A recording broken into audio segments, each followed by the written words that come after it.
ए घाट मोरा छेकेला घाट भरवा लोग बटिया सिपहिया लोग बटिया सिपहिया लोग एगो दामोरा छेकेला मोंटिया पूता कैसे आदित्य के अर्घ देबो कैसे सूरज के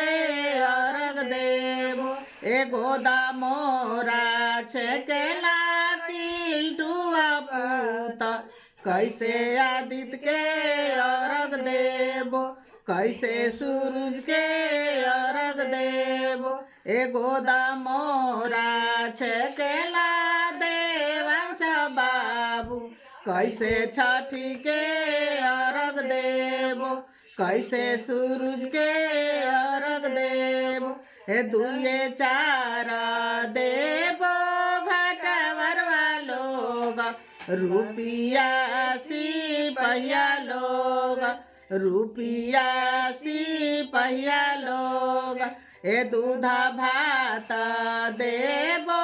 मोंटिया पूता तब आदित्य के अर्घ देबो तब सूरज के अर्घ देबो ए दूधा भात देबो युवराज पूता तब सूरज के अर्घ देबो तब छठी के अर्घ देबो ए दूधा भात देबो किल्टुआ पूता तब आदित्य के